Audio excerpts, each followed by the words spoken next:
Você está ouvindo Redação Desconecta.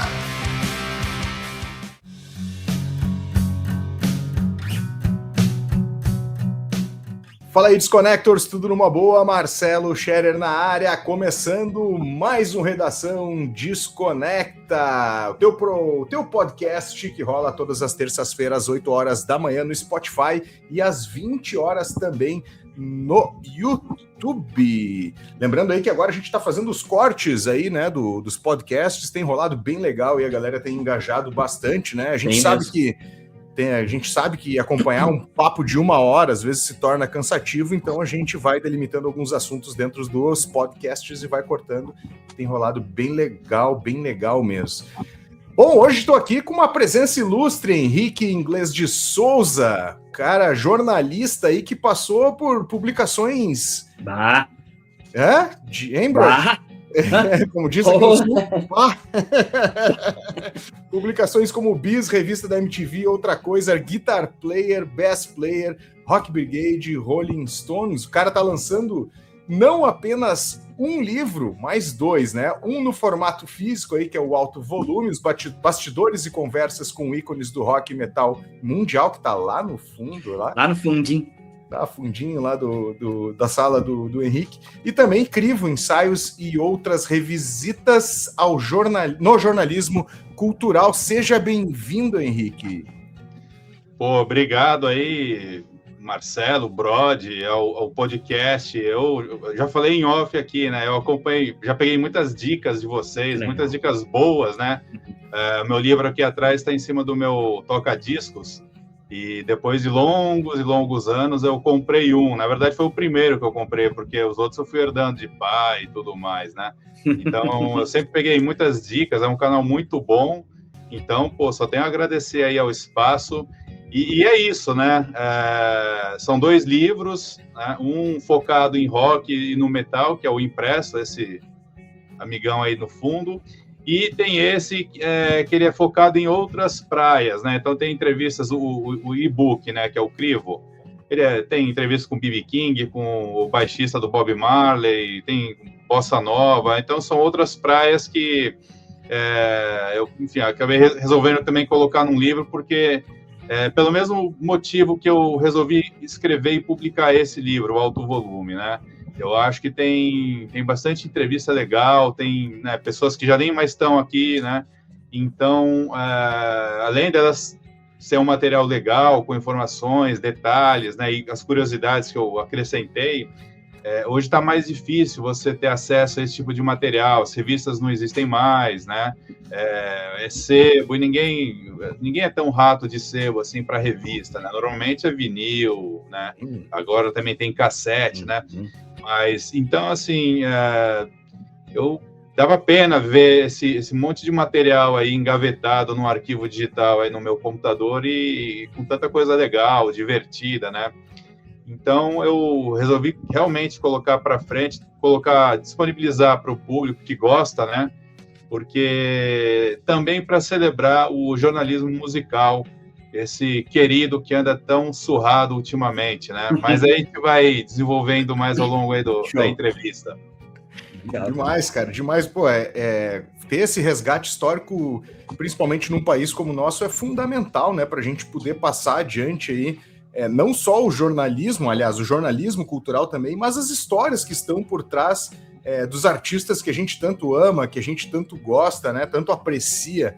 Ô Henrique, eu sei que aí a tua ideia inicial que estava comentando agora era tirar do digital e passar aí para o impresso, né? Mas fora isso, assim, né? O que te motivou a produzir esses dois materiais, né? Principalmente, vamos falar agora do Alto Volume, depois a gente faz um bate-papo mais específico no Crivo aí. Então, são ícones, né? São figuras aí que ajudaram a escrever muitos capítulos importantes, né, do rock. E eu estava, na verdade, fazendo assim, uma organização de pastas e tudo mais no meu computador. E já faz tempo que eu não estou nessas revistas, porque elas já não existem mais, né? Por exemplo, a Bass Player e a Guitar Player, elas eram da mesma editora, elas foram para o ralo em 2017, né? Faz tempo já. Então, ele estava organizando esses arquivos e, pô, olha, meu, tem essa entrevista, que você vai esquecendo, né? Era muita entrevista, uma atrás da outra, assim, né? E aí você começa a ver, pô, tem esse, tem aquele, enfim, quando eu vi, tinha um material bem legal, assim, e, né, já em off, não off, né, mas já antecipando, cara, ficou muita coisa de fora, né? Tem muitas outras figuras aí que não entraram, então estão na fila lá de um eventual volume 2. Olha aí.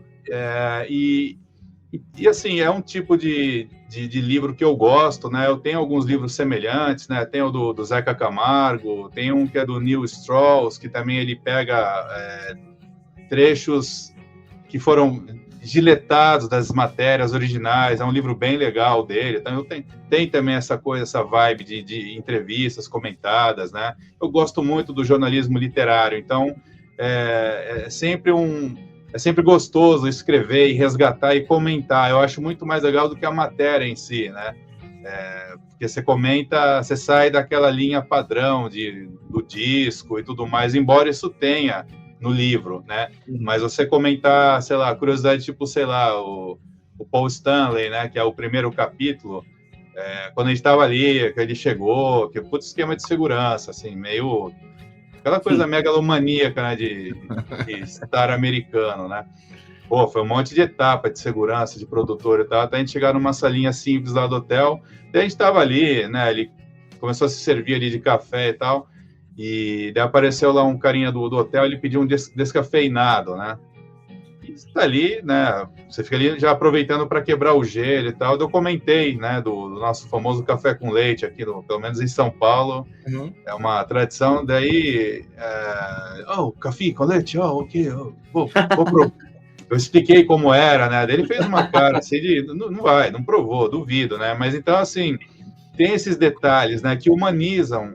Eu acho que fica muito mais legal uma matéria, porque não deixa de ser uma matéria, né? Cada Sim. capítulo que eu coloquei. Então, acho que fica mais legal. E esse tipo de detalhe nem sempre era permitido nas revistas, né? Porque seguiam aquela linha editorial mais quadradona e tudo mais, né? Sem hoje. problema. Então, assim, eu vi que eu tinha um monte de arquivo com material super legal, né? Aí, dando sopa no meu computador e também por gostar desse tipo de livro, isso aqui dá um livro, dá, né? Depois eu constatei que dá para mais de um livro. Aí eu falei, vou soltar isso aí, cara. Vou soltar até como uma forma sei lá, de alguma maneira deixar aí um legado, né? Que eventualmente possa inspirar outras pessoas, como eu me inspirei com esses livros que eu citei, do Zeca Camargo, do Nelson Motta, esse do Neil Strauss, né? E por aí vai. Demais, cara. Ô, Henrique, deixa eu te perguntar outra coisa, cara. Tu começou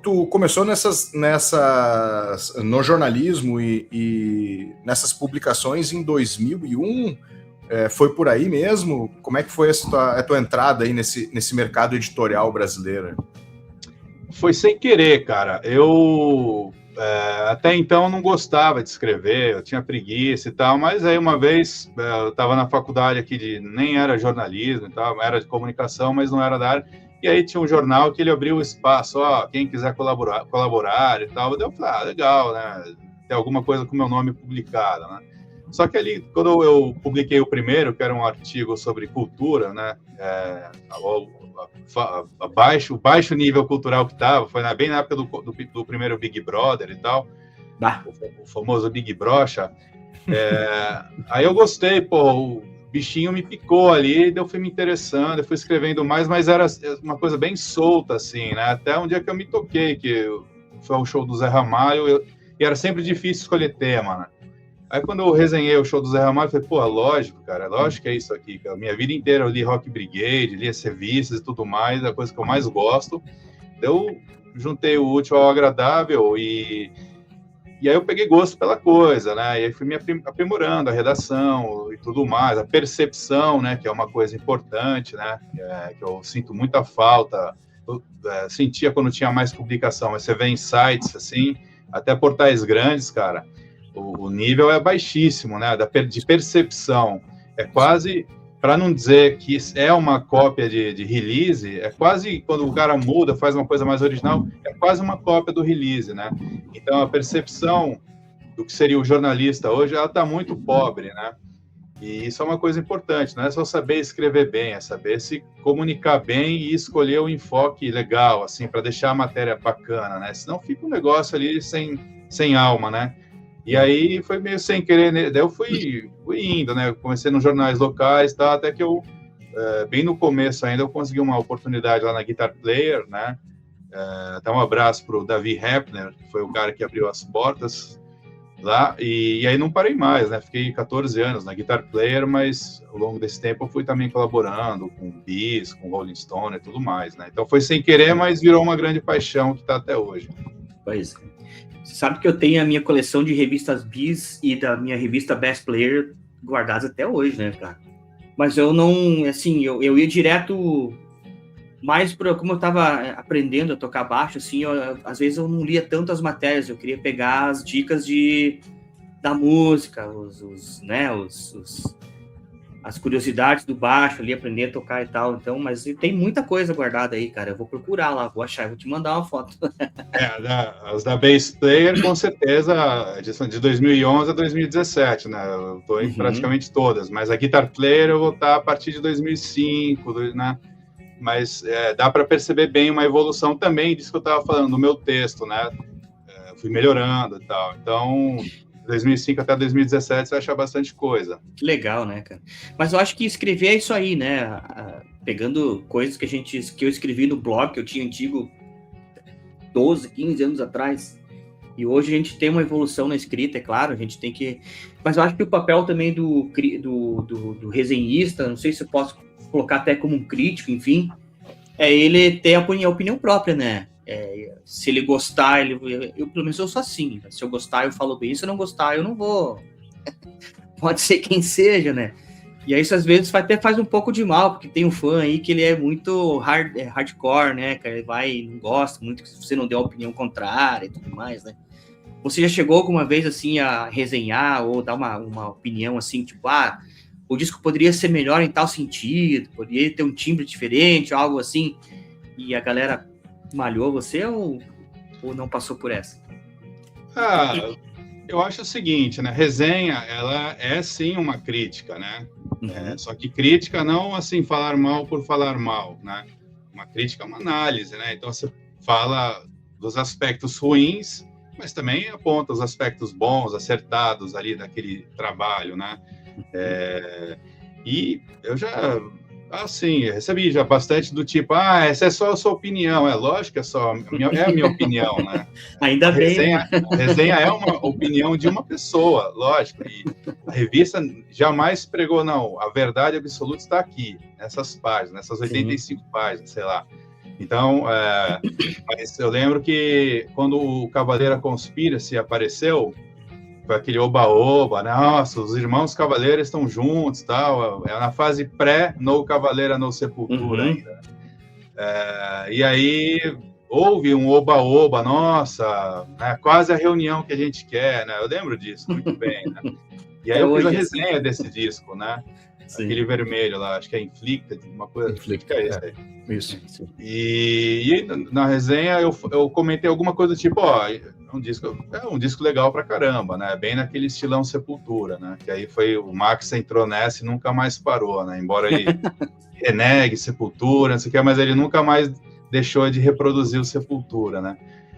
Mas assim, aí eu comentei alguma coisa tipo, para quem sempre não vê a hora de ter a reunião da formação clássica, essa reunião não deixa de ser ser um pouco disso, alguma coisa do tipo, eu escrevi, né? Aí passou um tempo, o Andreas Kisser estava com uma fase bem legal, assim, e tal, eu liguei para ele para sugerir uma matéria de capa, né? E eu vi que ele estava meio arisco, assim, daí ele falou, porra, meu, aquilo que você colocou lá na resenha, cara, isso aí atrapalha a gente, meu, não sei o que e tal, Descavaleira, aquilo lá. Eu falei, foi mal, não foi a intenção, mas, enfim, a minha opinião, eu acho aquilo porque tem muita gente que também achou aquilo, né? Eu observo, né? Mas isso atrapalha, não sei o quê. Né? Então, assim, teve, mas também depois que eu falei, depois que ele comentou isso, aí que eu falei por que eu estava ligando, que era uma matéria de capa, ele aí mudou o humor, né? Mas faz parte, assim, né? Acho que era uma fase, talvez tivesse havido até mais, né? Porque não tinha essa facilidade de contato como tem hoje com rede social e tudo mais, né? Pois é. Mas sempre tem, né? Sempre tem matéria, por exemplo, nessa experiência toda, assim, das revistas, uma coisa eu constatei, cara, brasileiro tem horror a músico brasileiro, né? Caralho, é verdade. Você colocava, sei lá, Steve Vai, não sei o que, tinha lá a crítica, puta, Steve Vai de novo e tal, mas de uma forma geral o pessoal aceitava, ou matéria com capa fria, né? No caso da Guitar Player, sei lá, tapping, então você põe a foto de uma mão, sei lá o quê. Agora, você botava um guitarrista brasileiro na capa, putz, era pedrada até não parar mais, cara, né? Na edição de 200, número 200 da Guitar Player, a gente fez uma matéria super especial, né? Eu entrevistei 6 dos grandes guitarristas brasileiros, né? Então, eu fiz uma super matéria, teve Pepeu Gomes, o Sérgio Dias, o Lani Gordon, o Luiz Carlini, o Frejá e o Edgar Escandurra. Pô, lógico, faltou muita gente, mas, pô, são 6, né, cara? E a gente ainda conseguiu a proeza de fazer uma sessão de fotos com eles, cara. A gente juntou os 6, assim, né? Então, uma puta capa histórica, né? Nossa, cara, choveu pedrada. Puta, Escandurra, puta, meu, Carlini. Então, assim, isso para mim ficou bem nítido, assim, o brasileiro, ele tem horror a músico brasileiro, né? Infelizmente, porque os parâmetros eu acho super equivocados, né? O cara fica, sei lá, analisando um Edgar Escandurra e põe do lado de um Steve Vai, né? Lógico, né, pô? O que eu vou dizer? Lá, do Kirk Hammett, sei lá, as comparações são ruins, né? E normalmente são preconceituosas, né? Mas é quase isso. 100% das vezes, né? Assim, não vou denegrir a imagem de ninguém, mas enfim, eu entendo se tem sentimento, porque o fã brasileiro, ele é muito hardcore, né, cara? Ele, assim, é muito de estar preso. É mais ou menos a história que você contou aí de Sepultura, né, cara? Do Max estar preso no passado e não evoluir, enfim. Mas é mais ou menos o fã vive isso, ele vive dos louros do passado, cara. Mas daí, tipo, é o louro do, sei lá, nossa, paga pau pro Ingrid Malmsteen, paga pau pro, sei lá, cara, entendeu? Esses guitarristas aí, porque a melhor banda, melhor CT lançado esse ano foi lá, sei lá, cara, entendeu? E não abre a cabeça para ouvir outras coisas que estão vindo por aí, tanta coisa legal, né, cara? Mas isso eu não sei se é mal no geral, mas é mais do fã brasileiro, né, cara? O fã brasileiro, ele tem esse pequeno detalhe, assim, que talvez... Não todos, claro, né? Não é todos, né? Não todos, não vamos falar... Senão daqui a pouco o pessoal vai me cancelar. E eu adoro ser cancelado. Pode cancelar, não tem problema nenhum, cara. Faz parte também, né? A famosa síndrome de vira-lata, né, cara? O brasileiro mas, ó, isso que eu ia falar. Exatamente isso que eu ia falar, né? Essa tal da síndrome do vira-lata, ela, infelizmente, né, ela ilustra muito bem o brasileiro padrão, né? Então, assim, essa coisa de detonar o músico brasileiro e tudo mais... vai até o momento em que ele é aprovado no exterior. Haja vista a história do Sepultura, né? E aí abriu caminho para outras bandas, Angra, Viper e tal, né? Mas esse tipo de brasileiro, que tem muito, ele precisa de uma aprovação dos gringos. Então é bom. Então, por exemplo, os astros que ele gosta, porque são gringos, né? Americano, inglês, né? E aí, enfim... Então, isso é uma dificuldade não só para o músico brasileiro, mas para a mídia brasileira. É que hoje isso aí já virou do avesso, isso aí já virou cringe, né? Cringe, cara. Mais ou menos, né, cara? Vê o caso do Angra agora, os caras espinafrando a banda que tá voltando, que primeiro não gostam do Fábio Leone, aí quando volta o Edu, aí uns gostam, a maioria desgosta, aí sai o Fábio, assim, tô falando de música geral, não especificamente de guitarrista, né? E aí o Kiko Loureiro, os caras gostam quando vão pro Megadeth, aí quando o cara vai pra uma carreira solo ou volta para tocar um Angra, para fazer um especial, já não gostam mais. Então vira uma salada de emoções, né, cara? Eu acho que as coisas têm sempre o lado bom e o lado ruim, né? Então, o lado ruim da internet e dessa dessa globalização, a gente está tão próximo, né? Estamos a um clique aí de distância, né? É que você criou essa atmosfera hostil, né? Hoje tem uma filosofia velada aí que assim, você tem que achar os vilões, você tem que, tipo uma caça às bruxas, tem que ter um inimigo, alguém para apedrejar, né? Então, a intolerância ficou maior, né? Então, por exemplo, o Angra eu acho que a banda se desgasta com esse tipo de dança das cadeiras. Isso é uma coisa. A outra é que aí esse pessoal que adora apedrejar, putz, aí é prato cheio, né, meu? É que nem, sei lá, eu vejo o Andreas Kisser, né? É um puta cara, é um cara que, porra, dane-se se ele toca com a Ivete Sangalo, com o Patati Patatá, o cara toca o que ele quiser, pô. Exato. Né? Agora, isso não diminui o mérito que ele tem, né? O que ele conseguiu fazer, ele e os outros três, lógico, mas pensando nele, pô, é um cara que tem muito valor, né? Só que o pessoal fica apedrejando, Ivete Sangalo, Júnior Lima, sei lá quem. Só que esse mesmo pessoal que fica apedrejando e fica babando o ego lá dos Cavaleira, é o mesmo pessoal que, assim, se a formação clássica se reunir, nossa, Andreas Kisser, aí vai beijar o saco dele. Então, assim, é um pessoal vazio, isso aí, né?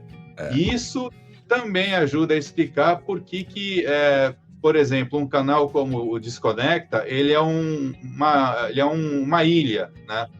Porque isso ajuda a explicar por que tem tanta porcaria aí, né, de podcast inflacionando os nossos santos saquinhos e ouvidos com tanta besteira, cara. Você vê podcast de sei lá, período integral, 8 horas de conversa, você vai assistir, você perde seu tempo. Lá quando você vê, tem, sei lá, 10 minutos de informação válida.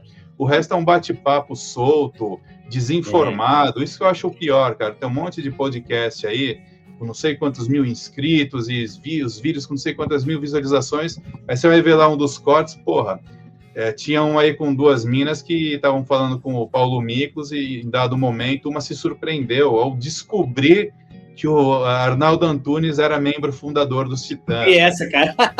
Porra, eu vi essa daí, cara. É engraçado você reparar a cara de meio desconforto, assim, do Paulo Miklos, né? Então, assim, tem muito disso. Teve aquele lance lá, aquela entrevista não é músico, né? Mas o Wagner Moura, né? Que até ele deu uma bronca nos caras. É isso. Então, esses podcasts, de uma forma geral, refletem esse vazio, esse oco, que é só uma questão de, hoje o hype é falar mal. Não interessa, é gratuito, é metralhadora, é falar mal, é cancelar, isso aqui é cringe, é ficar inventando essas críticas, essas rusguinhas, né? Porque também é outra característica do brasileiro, além da síndrome do vira-lata, que complementa esse tipo de brasileiro, ele não se permite a diversão, a alegria, o sucesso, né? Então tem que sempre achar um defeito na coisa do brasileiro, né? Dos seus pares, né? Então tem que achar um defeito, não pode ser bom, porque, não, imagina, é horrível e tal. Então, assim, virou um terreno hostil, e aí você tem que gramar muito para achar um canal tipo Desconecta, ou outros podcasts que tem uma entrevista apurada, né? Teve um cuidado, o pessoal pesquisar, né? E saber com quem está falando, porque isso eu senti na pele, né? No meu começo tinha entrevista que eu não ia muito bem preparado, o cara saca, né? Daí o cara fala, puta que saco, meu. Perder aqui mais 20 minutos com um cara aí que se bobear tá aqui só para pegar autógrafo e tirar foto. Não era o caso nessas ocasiões, mas eu fui aprendendo, isso que eu digo, fui aprendendo a apurar a abordagem. E é isso que está cada vez... a qualidade virou um artigo cringe, né? Se você for ver. Eu acho que o próprio termo cringe já ficou cringe, mas enfim, é isso. Cara, mas é que eu entendi o que você falou. Porque assim, quando você faz entrevista, por exemplo, das que tem ali no seu livro, né, cara? Provavelmente sai em volume 2 e tal.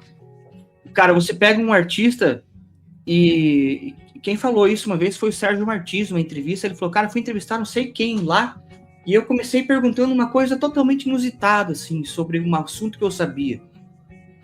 Eu acho que é isso, né, cara? Você chegar, saber ter aquele feeling, né? Tipo, de ver o Paul Stanley tomando café e você quebrar o gelo naquele momento, assim, sabe? Porque, cara, imagina quantos jornalistas o cara atende por dia, sei lá, cara, por ano, né? Anos, e há anos, e os caras às vezes perguntando a mesma coisa.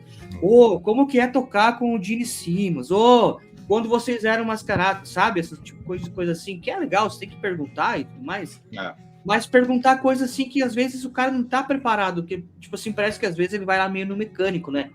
Meio assim, põe no ponto morto e vai, né, cara? Chega um cara que quebra um gelo com uma pergunta nada a ver, assim, e aí você faz uma ou duas e o cara começa a ficar descontraído e o papo flui melhor, né? É isso que eu acho que também é o lance de você estar antenado nas coisas, né? Porque não fugir daquele mais do mesmo, assim. Tudo é uma questão de cuidado, né? Você pode fazer uma pergunta que o cara já está respondendo há 30 anos, mas você tem que encaixar num contexto. É isso. E às vezes você não precisa perguntar por que você saiu da banda. Coloca de outro jeito que o cara ele vai responder isso. Mas é uma questão de saber encaixar ali. O problema não é exatamente a pergunta, né? Você saber encaixar, ela fazer sentido ali naquela conversa, e não simplesmente tipo aquelas perguntas estilo o programa lá, o Programa Livre, ou sei lá, Altas Horas. Quem te influenciou no começo da sua carreira, né? No começo eu fiz várias perguntas desse normal, tipo. Normal, assim, né, cara? Você vai ler a matéria e depois fala, por que eu perguntei isso, cara, né? Então você vai tendo esse cuidado e vai melhorando, mas tem gente que não melhora e fica lá, quem te influenciou e tal. Então, para o cara que está sendo entrevistado, é um saco, né? E é uma entrevista boa, ela é um flerte constante, né? Qualquer pergunta ou colocação errada, você pode pôr tudo a perder. Ou você já pode começar com aquela tensão, o cara meio monossilábico, com cara de saco cheio e tal, até que você faz uma colocação ou uma pergunta que, exatamente o que você falou, surpreende, daí o cara muda completamente. Você ganha, conquista o cara, mas aí você tem que continuar fazendo pergunta bem inserida para você manter o humor do cara, né? Tem um exemplo, assim, real, só que eu não vou ficar dando spoiler, senão ninguém vai comprar o livro, mas está no meu livro, né? O pessoal quiser saber, é justamente a entrevista com o Brent Bjork, né? Do Caio. Do Caio. Do Caio, isso. Ele foi uma entrevista que, no começo fala, caralho, esse cara acho que deve estar pensando em, sei lá, em PlayStation, em como fazer arroz, sei lá. Dois, se é que já não tinha, né? Ele tá tudo menos conectado que na entrevista. Então, aí isso vai desestabilizando também, né? Você como entrevistador. Então, aí até uma hora que a coisa foi uma mudança radical, assim, né? E aí, quem quiser saber, leia Alto Volume, né? Por favor. Mas tem isso, entendeu? O problema não é a pergunta, é que nem, sei lá, entrevistar uma cara inglesa. Às vezes, mas meu inglês é meio macarrônico, é meio miojônico, né? Que é pior. Mas, cara, se você... Não interessa. O importante é a resposta que você vai conseguir, né? Se você pode fazer uma pergunta muito bonitinha, bem ensaiada, estilo professor de inglês, e o cara responder com yes, né? E nem aquela famosa entrevista, acho que foi do Fábio Massari com o Lou Reed, né?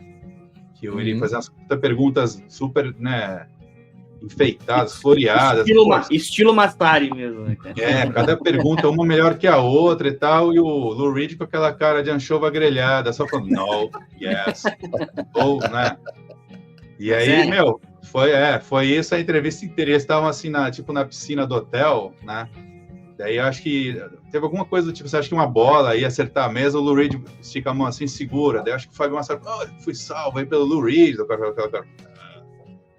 Daí acho que ele, se eu não me engano, ele falou, agora aquela famosa pergunta da ilha, né? Que disco você levaria? Ele, I don't know, man. Tipo assim, então assim, cara, você pode fazer uma puta pergunta em inglês perfeito. Se a pergunta não interessar para o cara não vai te dar uma resposta boa. Agora, você pode fazer aquela pergunta que é tipo o inglês lá do Joel Santana.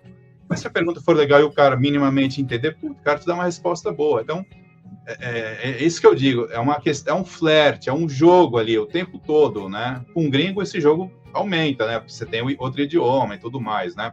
Mas você tem que ter esse cuidado. Então, você precisa estudar a pauta, você precisa saber com quem está falando, e a pessoa com quem está falando precisa entender que você sabe você conhece ela minimamente, né? Sim, sim. Pô, eu queria conectar com essa tua pergunta, falando nisso, cara. Assim, a gente tem uma escola de rockstars aí, né, sei lá, dos anos 70 até um pedaço de 80, e a gente percebe, pelo menos assim, do lado de fora da brincadeira, né, não entrevistando os caras, que muito dessa posição blasé, assim, ela foi se dissolvendo com os anos, assim. E tu, como tá muito perto aí dos artistas, né? Isso é perceptível também nas entrevistas. Pô, nas primeiras que tu pegava uns caras mais, tipo assim, não muito a fim de responder. E com o tempo parece que a relação com esses artistas, entendendo que a indústria da música mudou bastante, né? Pô, se pegar de 2000 para cá, é uma mudança, imagina, dos anos 70, dos anos 60, assim.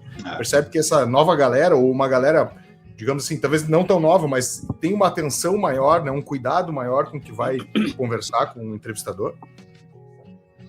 Sim, né? Você tem que compreender também exatamente isso, o seu contexto, sabe?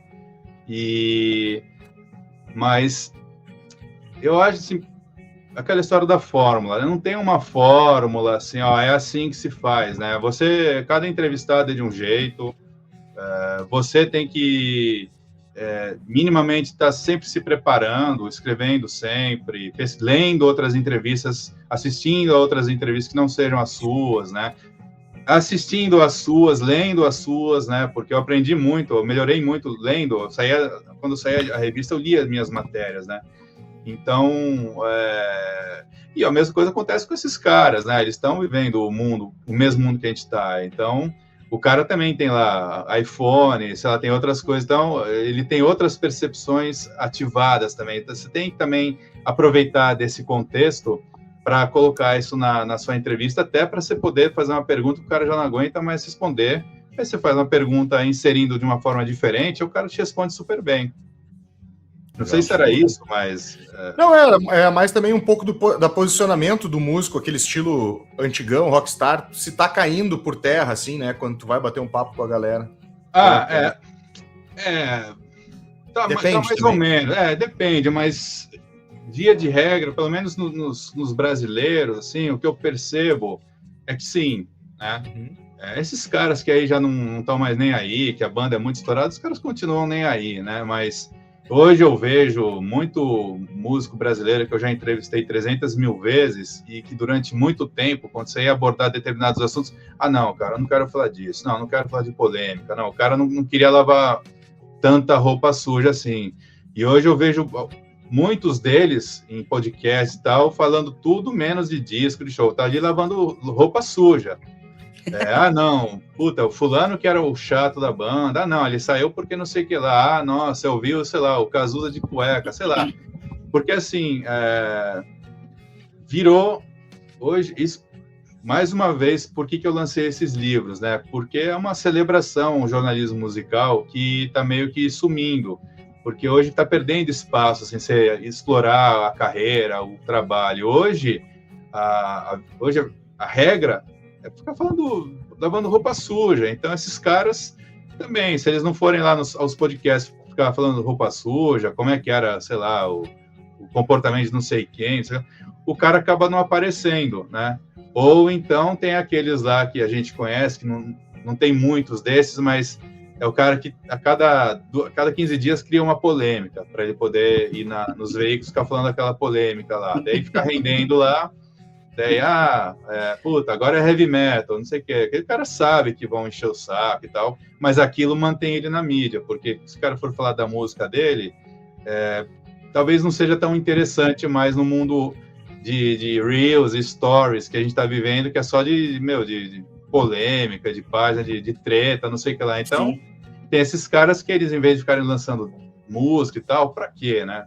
Lança muito mais polêmica do que música, né? E tem os outros que acho que não tem muita escolha, a não ser ir lá ficar lavando roupa suja de coisa que aconteceu há 20, 30 anos, né? Então, sim, mudou também.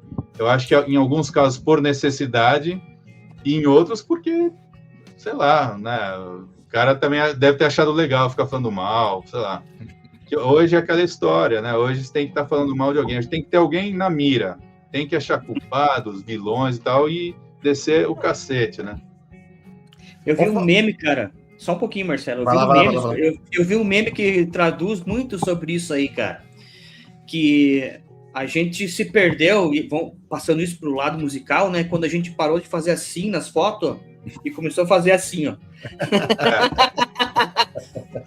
Entende, cara? Porque assim, é como você mesmo falou, né, cara? O 98% dos podcasts aí, eles querem falar de assuntos que não tem nada a ver do cotidiano, sei lá, ou que tem a ver com o cotidiano, mas tipo assim, que cor de cueca você tá usando hoje? Você dormiu com a tua esposa, tava não sei o quê, sabe?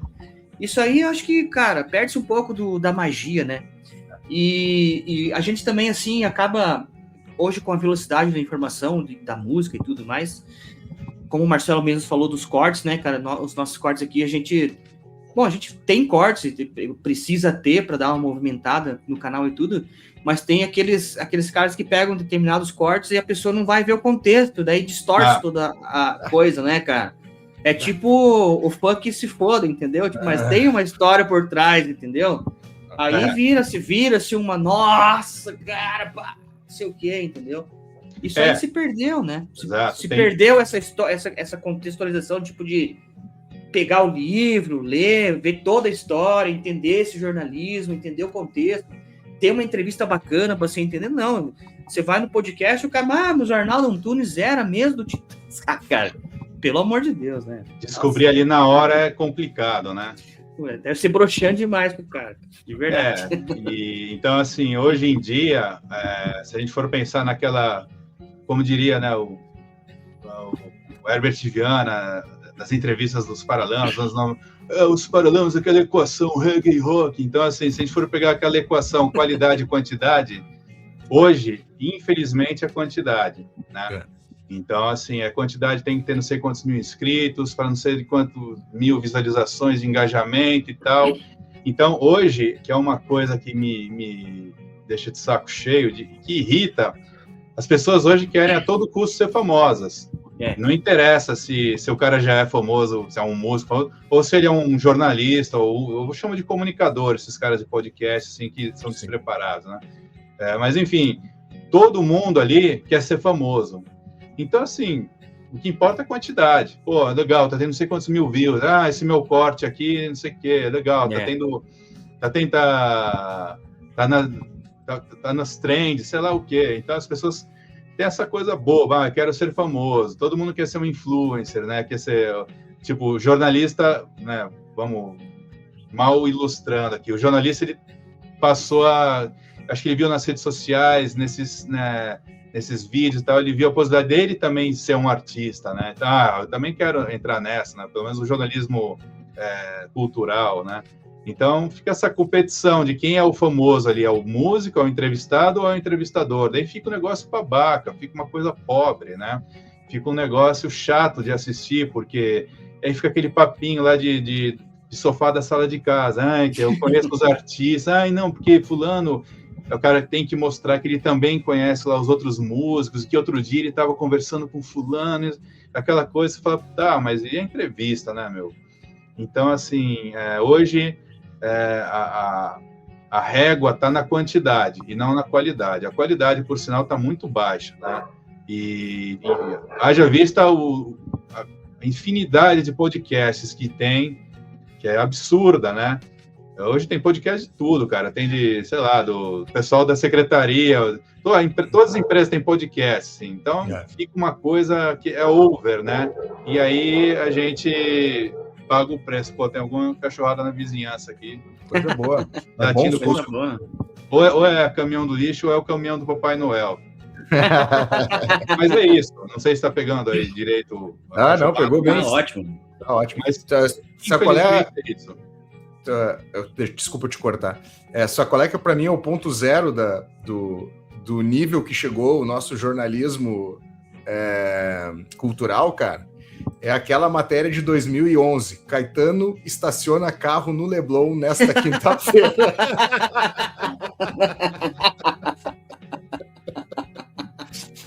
cara, ali deu um start de uma nova era do jornalismo cultural, assim, cara. Porque, cara, não, vamos combinar, né, cara? Assim, o nível do... Cara, e aí, meu, que o Caetano estacionou a porra do carro dele no Leblon, ele não mora para aqueles lados, meu, não vai no supermercado, ele não vai na padaria. Cara, sabe?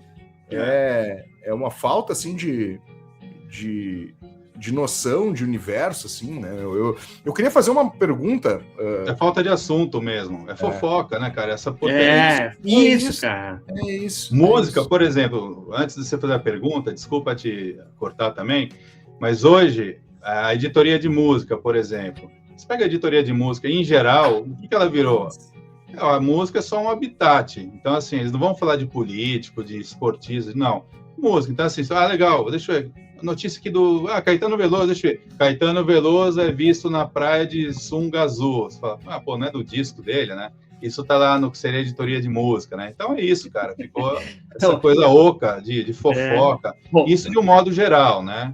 Sim, o problema é que a porcentagem ela é muito grande dessas porcarias, tipo 80%, 90%. Então não sobra muito Roberto espaço. Carlos não sobe a Serra Gaúcha para fazer o Natal de Gramado. O Calhambeque falhou. A buzina não funcionou do Calhambeque. Não, cara, eu ia puxar logo mais por início, eu ia puxar um assunto, cara, que eu acho que tu comentou muito bem, né? A percepção do jornalista, que a gente se perdeu muito nessa história, né? Eu gosto muito, cara, de duas escolas do jornalismo quando eu estudei, cara, que é o Novo Jornalismo, né? Do Tom Wolfe, do Capote lá, daquela galera ali, que tem muito disso, assim, né? De ambientar Pô, tu vai fazer uma resenha do show, beleza, a banda tocou XYZ, isso tu sabe, cara, procura lá no setlist.fm que tu vai encontrar essas porra do que ele tocou.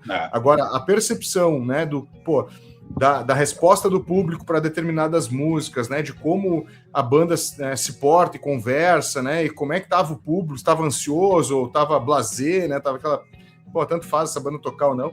Então isso muito se perdeu no jornalismo e a gente perde muito. E a outra linha que eu gosto muito, que tem muito a ver com o novo jornalismo, é um derivado, é o jornalismo gonzo, né, cara? Sim. Não sei se tu já leu aquele O Paraíso na Fumaça, que é um jornalista da High Times, que é uma publicação totalmente pró-maconha, assim, né?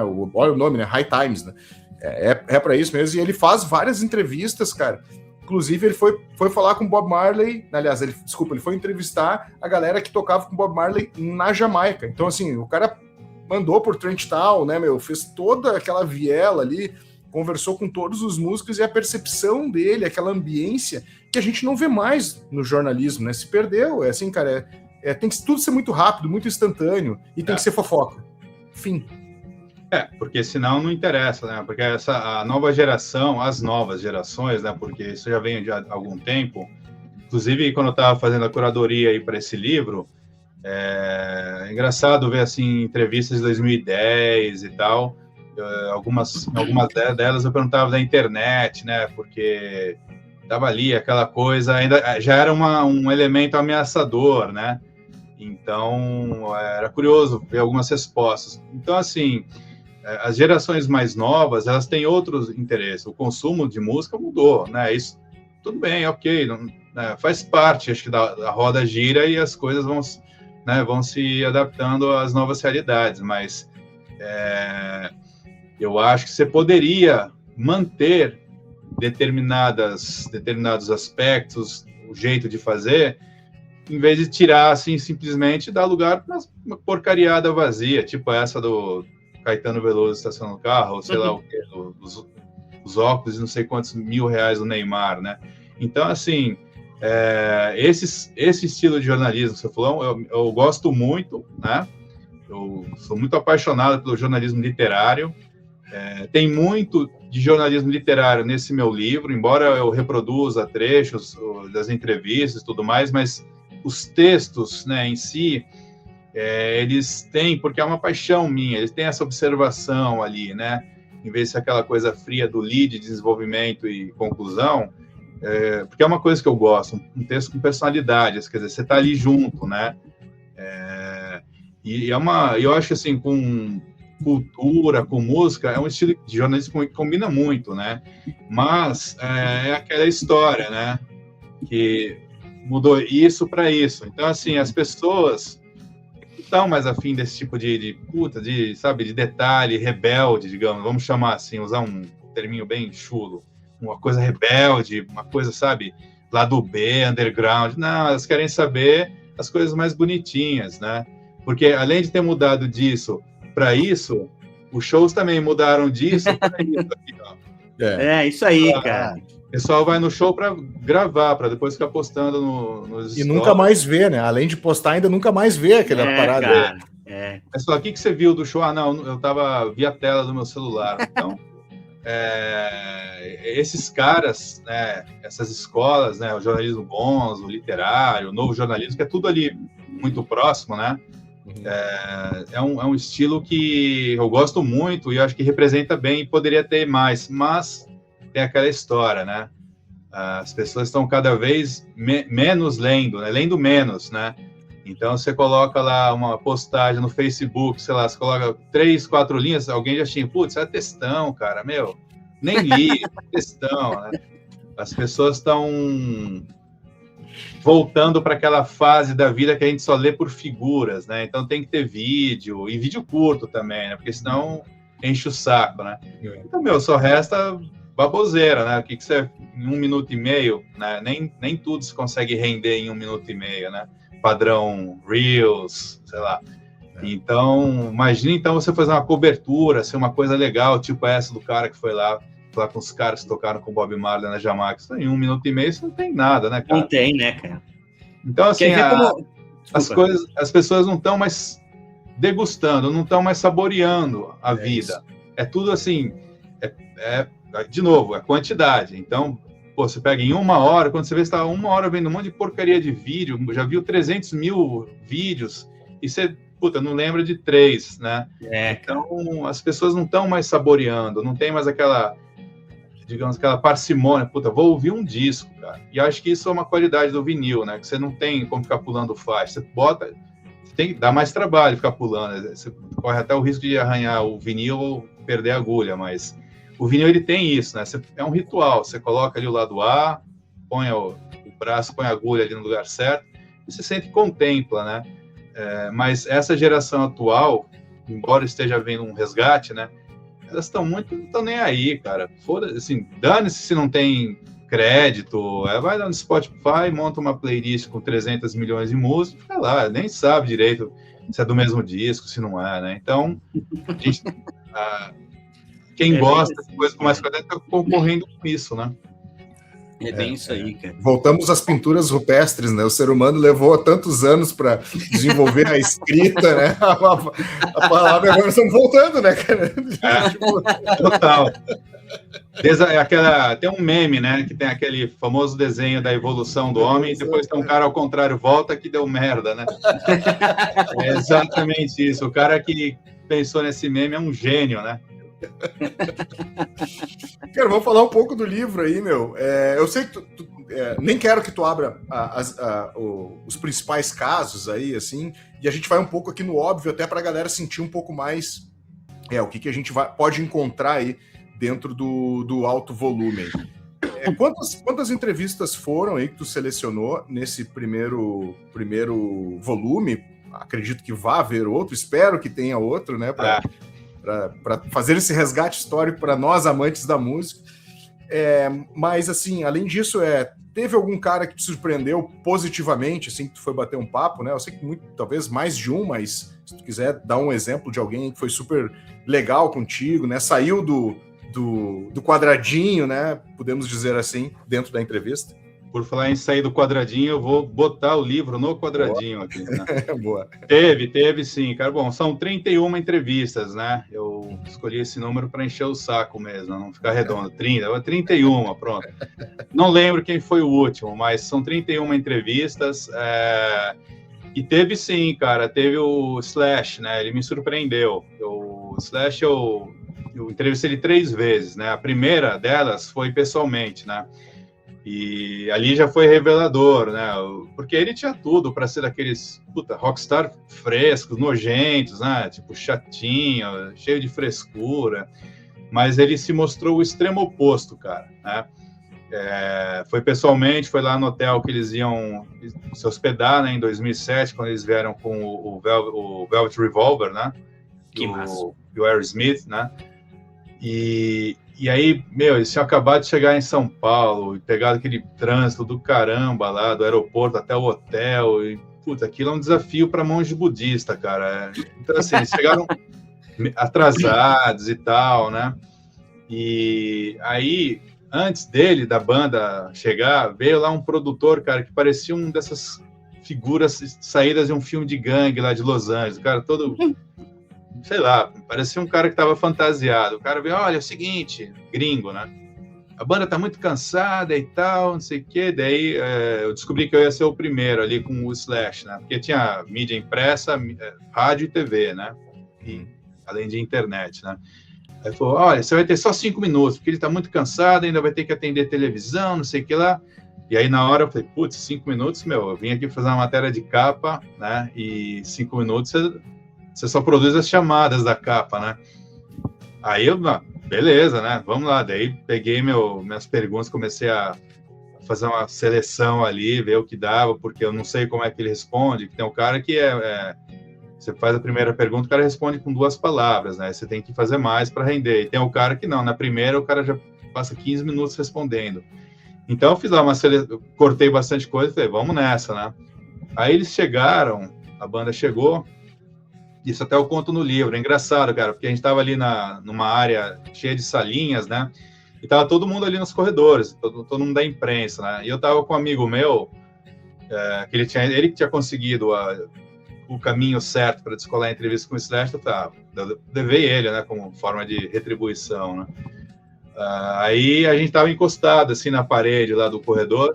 Daí a banda chegou, cara, eles vieram em fila, porque era um corredor apertado, e eles foram passando, assim, por nós, né, e eles olhavam pra gente e cumprimentavam, parecia o final do clipe de You Could Be Mine, sabe? Igualzinho, eu falei, pô, eu tô me sentindo o Arnold Schwarzenegger, né, passou lá o Duff, depois o Slash, o Matt Sorum, depois o Slash, eles cumprimentando, falei, pô... mas aí daí a gente foi lá, daí ok, né, vamos começar. Daí a gente foi lá pra salinha, daí estávamos lá, eu e meu amigo e o Slash, né? E eu lá com aquele, puta, e agora? O cara tá cansado, aquele puta terrorismo, né, que o produtor tinha feito. O cara foi super tranquilo, cara. Ele tava com uma garrafinha d'água, foi respondendo, tava aí paciente, né? Ok, né? Pô, me atendeu super bem. E pontualmente, cara, 5 minutos depois, o cara abriu a porta e fez assim um gesto, tipo, acabou, né? Ele não falou, só fez assim, sei lá, fez um gesto, né? Aí quando eu ia me virar para agradecer, eu disse, Slash, pô, obrigado. O próprio Slash virou pro cara e fez assim, tipo, sai fora, cara. Se fica. Eu falei, ops, né? Daí eu voltei para as perguntas originais, aí, cara, enfim, dos 5 minutos que eu tive anunciados, né? Aquilo virou mais de 25. Eu só acabei porque realmente não tinha mais o que perguntar e, porra, o cara ainda tinha um monte de gente. Aí também uma questão de bom senso, né? O cara tinha um monte de gente ainda para ser entrevistado, né? Eu falei, pô, e o cara super tranquilo, aí tirou foto. Esse meu amigo, ele trabalhava na importadora da Gibson, né? Daí ele levou lá uma Gibson para ele autografar. Eu tô que massa. Sorridente. Então, assim, me surpreendeu, né? Eu falei, porra, eu achando que ia encontrar ali um Axl Rose da vida, um cara super gente fina, humano, educado, pé no chão, né? A fama não desconectou o Slash do planeta Terra, né? E isso eu também comprovei nas outras vezes, cara. Na última vez que eu entrevistei com ele, era por telefone, a gente estava fazendo um faixa-faixa do disco solo dele. Putz, qual que é o nome? Aquele preto. Enfim. Apocalypse of Love, né? Uma coisa assim. Acho que é. E a ideia da matéria era fazer um faixa-faixa, mas da edição especial aqui no Brasil, que tinha umas 4 faixas extra, ou 4 ou 3, né? E, ok, eu tava por telefone, né? Fazendo lá. E, cara, já tava na penúltima música do repertório regular, cara. Deu uma trovoada lá aqui na minha cidade, em Piracicaba, cara. E essa trovoada, ela deu um apagão rápido na energia, né? Acabou a energia e voltou. Sim, mas foi o suficiente para eu perder a ligação. Eu falei, putz. Aí eu mandei um e-mail lá para a assessora da gravadora aqui no Brasil, expliquei, olha, putz, será que não dá para você pedir para ele gentilmente pelo menos terminar o repertório regular? Ah, não sei, nossa, porque e agora? Só, é sempre assim, né, cara? Sempre assim, né? Se você puder tentar, tenta. Se não conseguir, tudo bem, eu tenho material aqui, eu faço de outra forma a matéria, né? Mas se você puder tentar, né? Aí, logo depois ela me escreveu, eu falei, porra, ela já falou com ele, né? Eu vi que tinha uns anexos, né? De áudio, porra, né? Foi rápida no gatilho. Daí ela falou assim, ela no e-mail dela, olha, quando eu ia escrever para ele, eu recebi um e-mail dele, ele pegou o celular e gravou, ele terminou o repertório por conta própria. Olha aí, cara. Eu falei, porra, cara, que legal, né? Daí eu fui ver, pô, então, mas sabe o que é, né? A ideia da edição especial. Será que você não poderia escrever para ele comentar as faixas bônus, né? Ai, nossa, mas agora ele até já mandou, será? Pô, de novo, se você puder fazer. Ela escreveu para ele, não demorou lá uns 10 minutos, ela mandou lá com os bônus, né? Ele gravou e super numa boa, sem reclamar, detalhou, né? Então, assim, é um cara que não foi não foi sorte de principiante. Não, ele me parece ser daquele jeito. Comigo, pelo menos, ele foi daquele jeito. Na segunda vez também ele foi educado, mas não teve nenhuma prova de fogo, assim, da educação dele. Mas ele me atendeu bem, assim. Então, assim, comigo, pelo menos, ele é um cara que surpreendeu pro positivo, né? Porque essa profissão, ela é muito iconoclasta também, né? Se você é um bom jornalista. Agora, se você é um jornalista fã, aí, cara, aí você não tá ali para fazer jornalista, tá ali para pedir autógrafo e para assinar disco e tal, né? E aí não é um bom exemplo, mas se você é um bom jornalista, você tem sempre a postura iconoclasta, né? Não que você vai detonar o cara, mas você é obrigado a deixar o seu lado fã em casa, né? Senão você não faz uma boa entrevista, você fica ali intimidado ou fica fazendo pergunta bobinha, e o cara saca também, né? Ele já vê aquela malinha, puta, aí deve ter 300, deve ter bootleg, então, foi um exemplo que tá no livro, eu comento essa experiência, né? E é isso. Mas teve outras também, as situações que eu tive uma boa surpresa, né? Mas comprem um livro, né? Não precisa contar tudo. Por favor, não é audiobook, é um livro impresso, né? Cara. Isso aqui é só um aperitivo. Só uma degustação, né? Tem que ajudar os autores aí, né? Ainda mais com a publicação independente. É isso aí, é isso que a gente espera. E o Crivo, cara, ele segue a mesma linha editorial, podemos dizer assim, né? A concepção, eu sei que não é focado no heavy metal, né? É com outros estilos, blues, né? Tem até artistas nacionais e tal, mas a concepção dele foi mais ou menos na mesma direção? Foi, é um livro de revisitas, né? Também tem trechos de entrevista. Às vezes a entrevista foi mais curta, então eu botei a entrevista inteira, né? Tipo da Elza Soares, né? Mas em essência é a mesma proposta, né, de revisita, mas ele é um livro bem menor, né? Ele é mais leve, os textos são mais curtos e tem menos páginas, né? Tudo bem, é e-book, mas ele tem mais ou menos 100 páginas, né? Enquanto que o alto volume tem 330 páginas impressas, né? Mas é um livro com menos entrevistas, né? Se eu não me engano são 17 entrevistas, né? Mas também focado no jornalismo, no resgate, assim, né? Das experiências e tudo mais, né? Demais, cara, demais. Esse segundo livro está disponível pela Amazon, né? Isso. Ele é um exclusivo para Kindle. Para Kindle, exato. Uhum. Assim, eu tenho as minhoquinhas começam a mexer aqui, então talvez eu lance uma versão impressa com mais material, né? Olha aí. Esse 2026 aí. Mas por enquanto ele é exclusivo para Kindle. Uma curiosidade, só te cortar. Curiosidade, tu sabe se tu vender 250 desses exemplares, eles fazem print on demand? A Amazon? Bom, então tem grande chance. Atenção vocês, 250 espectadores aqui, por favor, comprem. Ajudem a manter aí o jornalismo musical vivo e atuante, né? E para quem quiser comprar o alto volume impresso aí, você fez vaquinha virtual? Como é que foi? Ou compra Não, direto contigo? Foi direto da fonte. Fala comigo mesmo, né? Pode comprar pela Hotmart ou pode me mandar mensagem diretamente. Eu passo lá, Pix, né?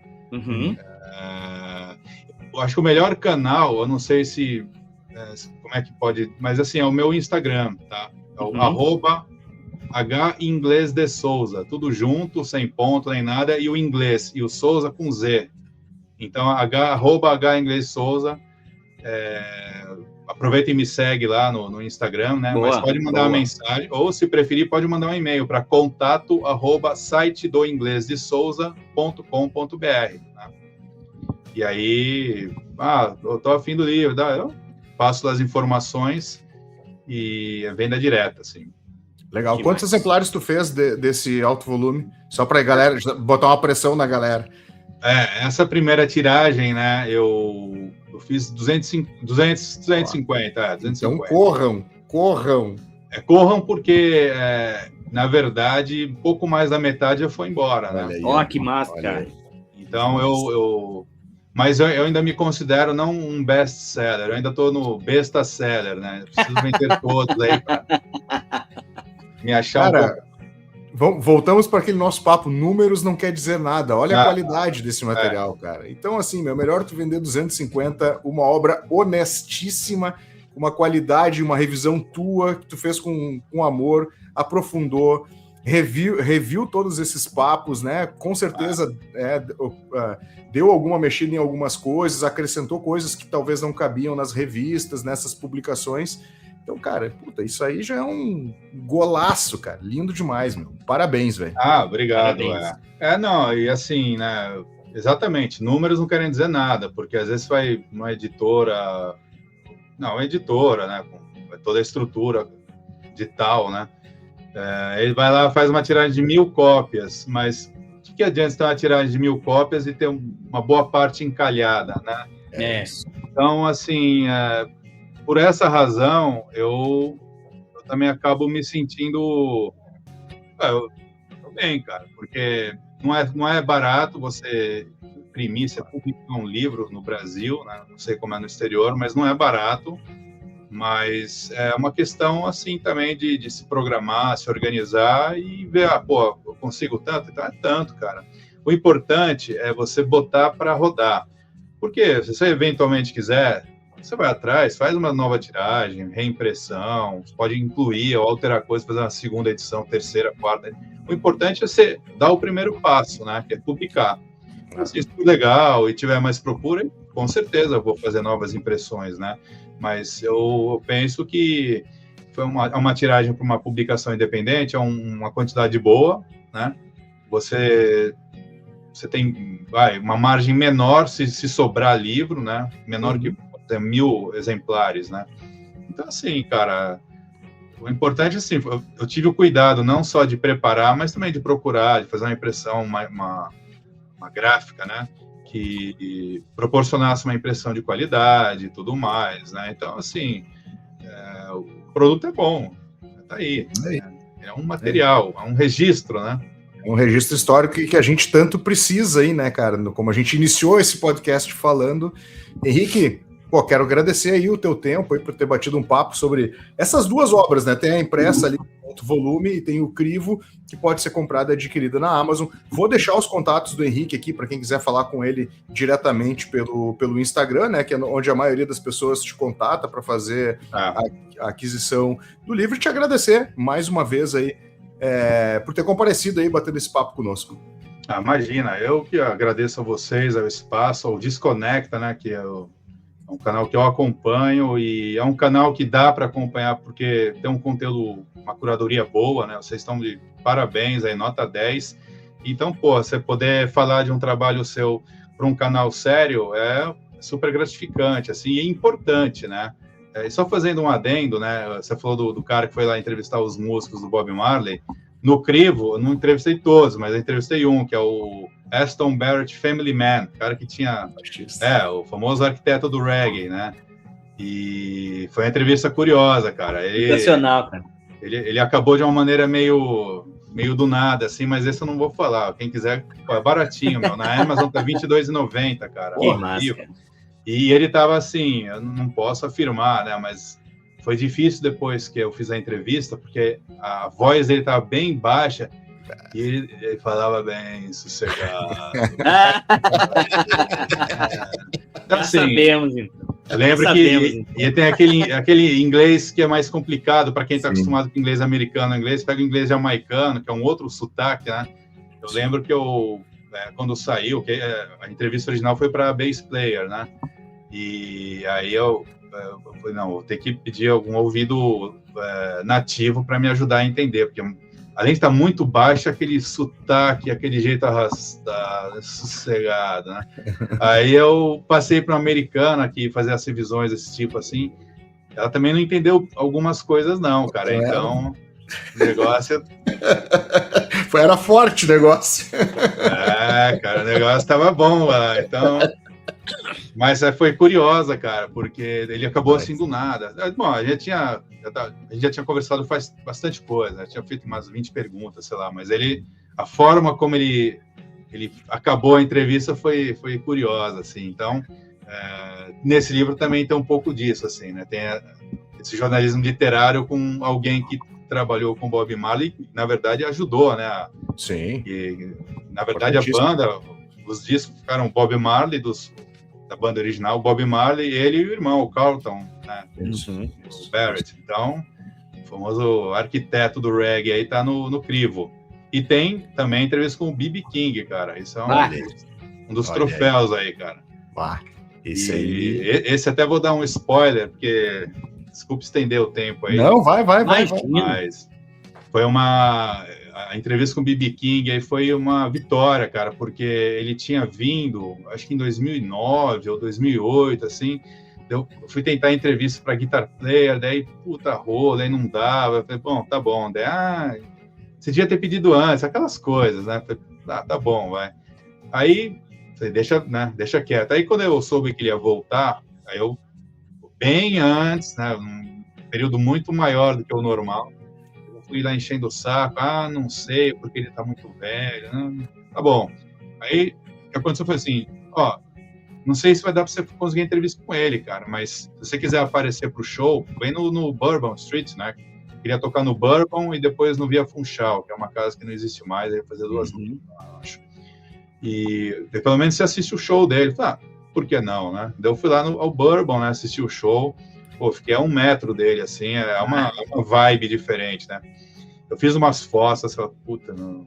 Eu lembro de tremer a câmera e as fotos realmente estão algumas estão meio tremidas, porque está a 1 metro do cara, né, meu? E aí acabou, assim, o show, formou ali uma fila de fãs, né? Daí o mesmo cara que me ofereceu para ir lá, falou, aproveita, pega aí a fila, cara. De novo, né? Se você não conseguir entrevista, pelo menos você cumprimenta o homem. Aí, eu falei, de novo, por que não, né? Vamos lá. Aí, cara, foi curioso, quando eu fui chegando perto do camarim, ele não estava no camarim da casa, o camarim dele era um trailer estacionado ao lado do Bourbon, né? Caralho, cara. Aí chegou na minha vez, quando eu entrei assim no trailer, estavam ele e uma empresária lá deles, lá. Daí na hora que ele me viu assim, falou, você parece um artista de cinema, né? Aí eu falei, pô, e você parece uma lenda do blues, né? Daí ele deu uma risada. Ficou batendo um papo rápido, assim, não tem muito o que falar, né? Eu também, cara, 84 anos, sei lá. Mas aí foi engraçado, que aí foi o cara dando risada, super simpático, e a empresária ali que fazia as fotos, né? Depois ela mandava pro cara do Bourbon, ele repassava, né? Aí, na hora de fazer a foto, puta, super gentil o B.B. King e tal, daí a gente fez a foto. Quando eu recebi a foto tempos depois, ele saiu naquele momento que o cara tá piscando, então ele saiu com a cara de boneco de cera, cara. Não reflete, né? Mas tudo bem, né? Mas o detalhe legal é que daí, depois que eu cumprimentei ele e tudo mais, eu saí do trailer, eu voltei lá, tava indo embora, daí a assessora me chamou, viu, só uma coisa, só para confirmar, você conseguiu a entrevista, viu? Eu falei, puta, que legal, né, cara? Daí, você vai fazer amanhã por telefone. Eu falei, puta, que legal. Daí, então, foi do caramba, né? Que massa. Mas a entrevista também teve lá uns percalços e tal, que aí sim, quem quiser saber, compra o crivo na amazon.com.br, né? Tá na Amazon brasileira. Tá aí. Vamos deixar os links aí embaixo, né? Porra, a lenda viva do blues, né, cara? Quer dizer, já não está mais vivo. Agora já não está mais vivo, mas na época que você entrevistou era o homem, né, cara? O cara que influenciou tudo que veio depois dele, né, cara? Putz, verdade, né? Veio, né? O rock, né, cara? Direto, né? O rock veio do blues, a gente já sabe aí, né? Demais. Rick, obrigado aí, cara. Valeu pelo teu tempo mais uma vez. De novo, vou deixar os links aí para a galera entrar em contato com o Henrique ou fazer a aquisição do crivo lá na Amazon, né? Não precisa entrar em contato contigo para fazer essa aquisição, você pode ir direto, né? Isso, exatamente. Tá bom, e o Alto Volume entra em contato com o Henrique para fazer essa aquisição que, cara, é um registro histórico que a gente precisa aí, cara. Muitos artistas legais, mais de 31 entrevistas, já é exagerar, já é aumentar o número de entrevistas aí. 31 entrevistas. Mas pode fazer um marketing legal, mais de 30 entrevistas. É legal. 31, né? Mas, tecnicamente são mais de 30 entrevistas. Com as feras do rock e do metal mundial. Brody, fechamos essa noite, hein? Que massa, né, cara? Que legal, assim, a gente bater um papo com... Pô, o cara dá até inveja, né? Um certo momento, assim... Uma inveja branca, né? Uma inveja branca, mas Mas, vou então aproveitar o finalzinho, agradecer mais uma vez e deixar no ar aí que muito provavelmente vai ter um Alto Volume 2 mais para frente. Que legal. E aí nele eu vou conseguir incluir entrevistas que eu fiz, por exemplo, com o Ed Kramer, né? O outro maluco dos discos do Jimi Hendrix. Entrevistei o Billy Cox, né? O baixista do Hendrix. Nossa! Então, assim, tem muita coisa que foi de fora. Então, assim, aproveitem, comprem e degustem, devorem o Alto Volume que está aí já disponível, porque vai ser legal quando sair um Alto Volume 2, se sair, você vai ter uma coleção bacana ali, um acervo bacana de grandes nomes aí, o que eles têm para falar, né? Que eu acho que isso é mais legal, né? O mais legal não é que eu entrevistei o Ozzy, né? O mais legal é você ter ali reunido, né, um material de caras que influenciaram, e tem entrevistas ali que saíram do lugar comum, né, tipo o guitarrista do The Doors, né? A gente falou de outra coisa, isso é legal também, isso dá uma arejada no jornalismo, fica aquela mais do mesmo de sempre, puta, como que era lá, enfim. Então é isso, fica o convite e mais uma vez agradecendo aí ao espaço, a simpatia de vocês legal, cara. E poder participar aqui do Desconecta, que para mim é um orgulho. Tamo junto.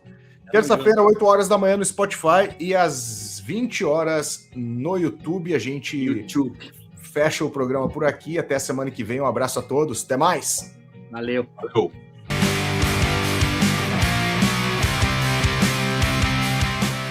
Você está ouvindo Redação Desconecta.